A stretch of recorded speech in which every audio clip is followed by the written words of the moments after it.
Tem gente aqui na sala que já sabe disso, mas em 2022 eu trabalhei no IBGE como um dos supervisores do Censo Demográfico aqui em Maceió. Uma das áreas que eu fiquei responsável foi justamente a região do Feitosa, que é um bairro onde eu morei quando eu era criança. O pulo do gato é que o bairro é tão grande pro IBGE que ele teve que ser repartido em dois pra gente conseguir trabalhar direito. E a parte que foi comigo é justamente a parte que eu não conhecia quando eu era pequeno. Dá pra dizer que o Feitosa é basicamente uma mega avenida que vai descendo pelo bairro todinho. Mas o que eu sempre achei curioso é como ele acaba sendo meio que isolado dos bairros vizinhos por conta das grotas que ficam em paralelo à avenida principal. E por se tratar de grota, em vez de favela mais tradicional, acaba gerando esse efeito meio estranho onde você consegue enxergar bem claramente a arquitetura dos bairros vizinhos, mesmo tendo 1 zilhão de pessoas em moradias, na divisa de um bairro com o outro, como o Farol já se tinha. O tempo que eu passei no IBGE foi bem complicado, até pela própria natureza do serviço. Mas o pretexto de trabalhar para o governo me deu a chance de me aventurar por lugares que eu pensei que eu nunca fosse passar antes. E para esse trabalho de estudos urbanos, nós achamos que seria interessante refazer meu percurso do IBGE, de forma a divagar um pouco sobre nossa relação com o próprio espaço urbano. Esperamos que goste.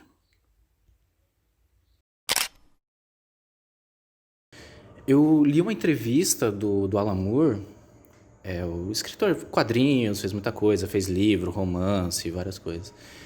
E ele estava descrevendo o processo de criação dele, na época, o próximo livro dele, que seria Jerusalém. Ele falando e tal, não sei o que, apaixonado sobre a parada, ele começou a falar da psicogeografia, que ele usa ela para fazer as paradas, né? Ele falando que a psicogeografia é a análise do ambiente de uma forma diferente, não vendo ele só como uma parede, um teto, um chão, não, um sofá, uma almofada.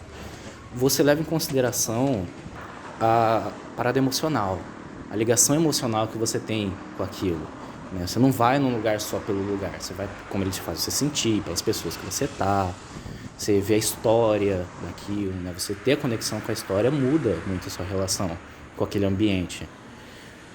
Por isso que muita gente vai pra, sei lá, Auschwitz, né, que é um lugar assim horroroso, mas vai pela história da coisa, vai pelo sentimento, nossa, sair de lá, puta, sentimento pesado e não sei o quê, mas adora, o povo vai, o povo vai.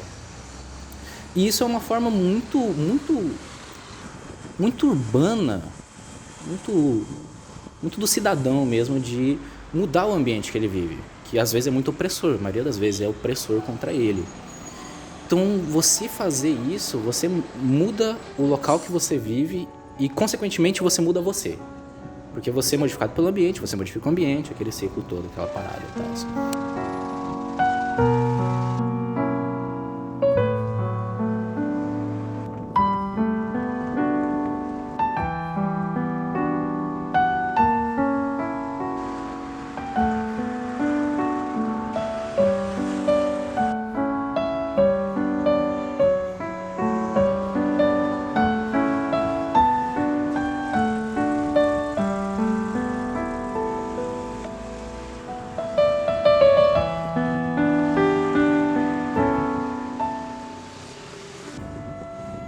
Essa daqui é a ladeira que liga formalmente o Feitosa ao Jacintinho.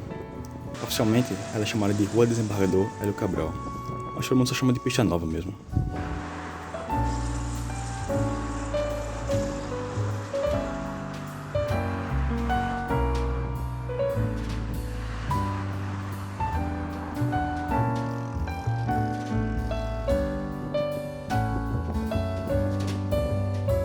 Quando você pega o mapa do IBGE, são esses córregos aqui no meio que separam um bairro de outro quando divisam a grota. Que a gente também chamava de aglomerados subnormal, inclusive.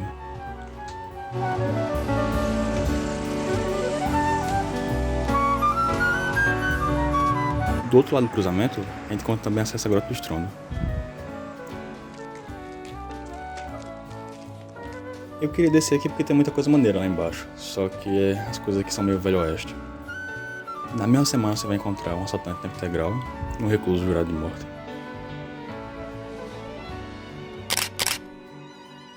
A gente vai comparar o Flané com a própria pesquisa do IBGE, o fato de você colocar diversas pessoas para circularem sobre a cidade, sobre espaços sociais diferentes, com realidades distintas e mesmo que elas estejam ali por uma razão institucional, por uma pesquisa, que tem uma dimensão técnica naquilo, mas elas são afetadas, consequentemente, por aquela experiência e elas são levadas a experienciar espaços sociais diferentes, muitas vezes que elas não seriam levadas a ter naturalmente. Então, é importante até frisar que essa dimensão dessa abordagem que busca enfatizar o ponto de vista subjetivo, as experiências subjetivas do contato com a cidade, do contato com os espaços sociais, tem muito a ver com a escola alemã que a gente estudou na disciplina, que é essa escola que vai enfatizar a vida mental, como o Simmel enfatiza, vai enfatizar o ponto de vista psicológico e vai pensar de maneira subjetiva mesmo a relação com a cidade. Assim como foi falado da psicografia, que é essa mesma ideia de que ao estar num ambiente você é afetado por ele e você interage. Existe um processo ali de interação e de troca de experiências. E uma pequena pausa na casa de um amigo meu. E aí, meu irmão? Beleza aí pra galera da UFOL? E aí? Ele mora bem em cima da Grota do Vale. Então a visão aqui é completa. Olá, meu nome é Berta, eu trabalhei como recenseadora no IBGE. Eu trabalhei no povoado de Pindorama, que pertence a Coruripe, mais especificamente na Gruta da Palha e na Rota da Feira, porque a cidade não tem ruas específicas. O trabalho do IBGE foi um pouco difícil, apesar de todo mundo pensar que trabalhar no interior é mais fácil, porque são mais acolhedores. Quando se é uma pessoa de fora, por assim dizer, que apesar de morar lá há um tempo considerável, ele não era muito conhecido na cidade, então eles não abriam as portas muito facilmente. E muitas vezes pensavam que eram pesquisas eleitorais, pela época que o censo foi feito. E me negavam informações básicas com medo de ter o Bolsa Família cortado, porque a lenda era essa, que se respondesse, ia cruzar dados e o Bolsa Família ia ser cortado. Era o maior medo. E toda essa dificuldade, o que deixou mais leve para conseguir lidar com o trabalho, assim dizer, era o fato de que meus pais eram conhecidos na cidade. Então, eu tinha como verificar o meu trabalho através deles e dizer que era filha de fulano, de ciclano e...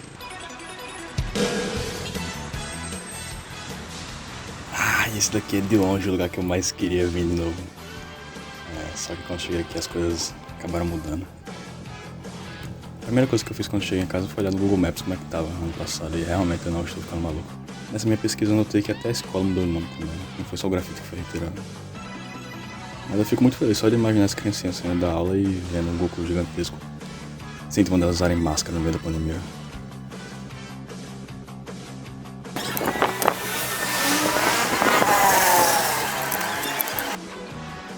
Mas, como eu já tô aqui e vim tirar foto, vou ter que tirar foto com meus amigos da Manny Coxinhas. Ou não. E virando a esquina aqui rapidinho, chegamos em um ponto bem peculiar do Feitosa também, que é a famosa Ladeira da Moenda, um dos locais mais mal planejados do Feitosa inteiro. Se você olhar com calma, dá pra ver até o McDonald's do Farol daqui.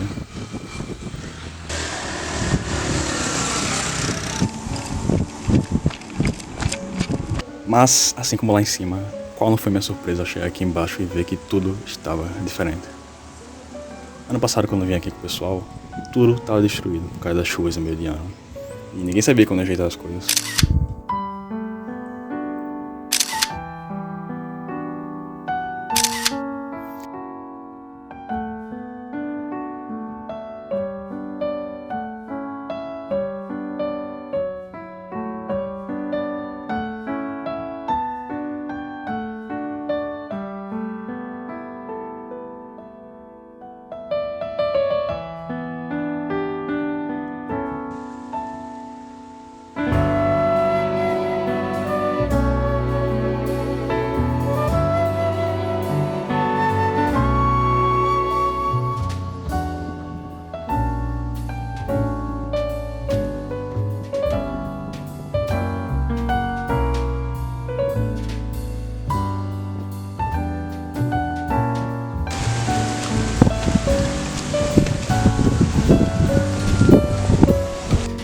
pessoal aqui é bem tranquilo. O Grotto, no geral, me lembra muito o interior.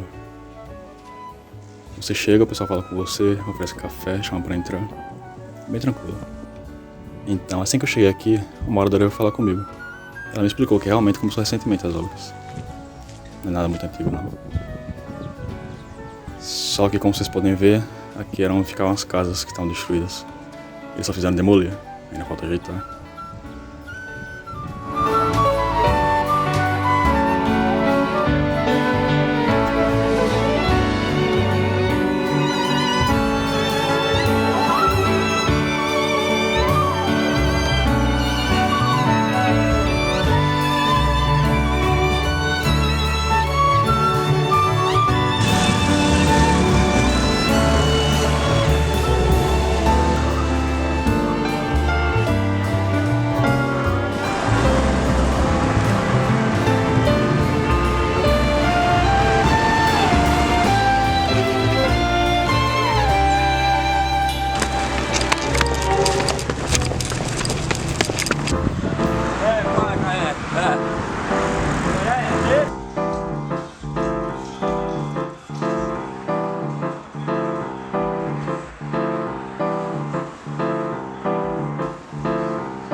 Isso aqui pode não parecer, mas sempre que rola alguma festa grande, tipo final de ano, São João, eles montam uma tenda gigantesca, palco e tudo aqui. Mas quando é um dia normal, vira só um lixão mesmo.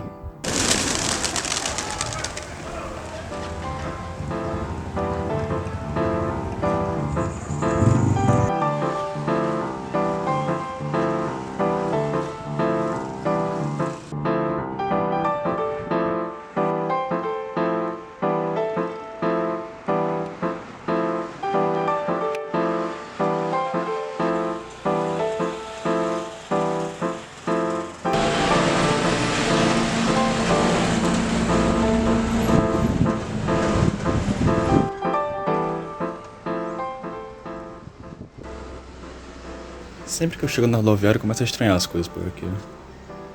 A rodoviária, a princípio, deveria ser um lugar bem central na cidade, mas aqui é completamente relegada.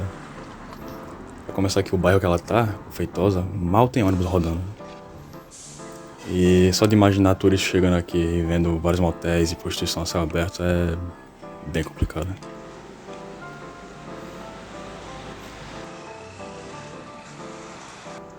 Mas é engraçado pensar que quase todo dia eu tava aqui na época do IBGE. Seja pra encontrar o pessoal, pra almoçar, ou pra pegar um ventinho mesmo.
Antigamente eu achava que a rodoviária era um espaço público, mas é particular. E não à toa que você não vai encontrar morador de rua dentro, apenas fora. Assim como eu passei meia hora tirando foto lá e me expulsaram, dizendo que eu não tenho autorização. Imagina só quando eles descobrirem que tem um celular no bolso.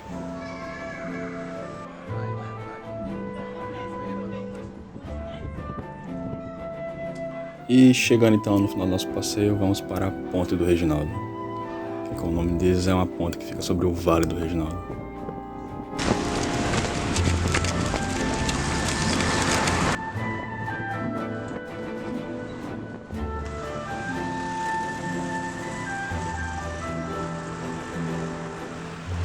Eu acho que todo mundo já conhece a fama dela, mas antigamente o pessoal pulava muito daqui em cima.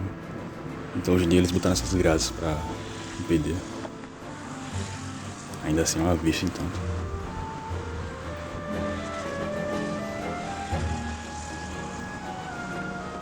Eu queria descer lá embaixo e mostrar pra vocês como é a visão, só que sem o traje de BG é um pouquinho mais complicado. Mas vocês podem imaginar como é que é. Todo dia acordar, olhar pra cima e ver aquele monte de concreto distante.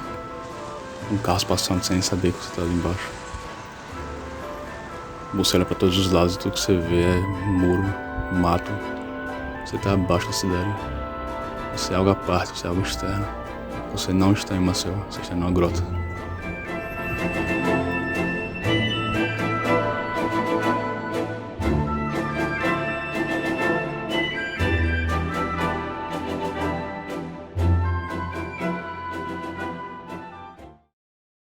Eu acho que o condomínio fechado ia ser mais difícil. Assim, no meu ver, apesar das pessoas serem um pouco fechadas e não me darem as informações necessárias, elas ainda assim eram mais simpáticas de tratar. Eita, é porque tem isso, aconteceu isso, sabe? Eu fico um pouco meio receosa de dar as coisas. Eu acho que se fosse num prédio ou num condomínio, eles nem abriam a porta. Ou ia deixar a gente lá chamando, tocando, ou a gente ia deixar o número de contato, eles não iam entrar em contato, que foi o que aconteceu várias vezes. E eu acho que é pior você trabalhar em uma metrópole, por assim dizer, do que você trabalhar em um interior. Porque o interior, mesmo que você não conheça a galera, você conhece alguém que conhece. Então você vai ter como... Tem como você falar com ele ali pra gente dar uma desenrolada. Então, aqui não tem isso. É você e você. Você que lute. Questão de que existia uma preferência pelas próprias pessoas que participavam do senso de optar por essas regiões mais enriquecidas em detrimento das regiões mais pobres, o que fez, inclusive, que eles tivessem mais dificuldades no trabalho deles. Então, eu acho que o que dá para enfatizar aqui, com o que a gente estudou na disciplina, tem muito a ver com um texto que enfatiza a questão dos enclaves fortificados, a questão dessa classe média, dessas utopias urbanas que vão se fechando e vão se segregando de toda a sociedade e tem uma desconfiança para com tudo que é externo, né?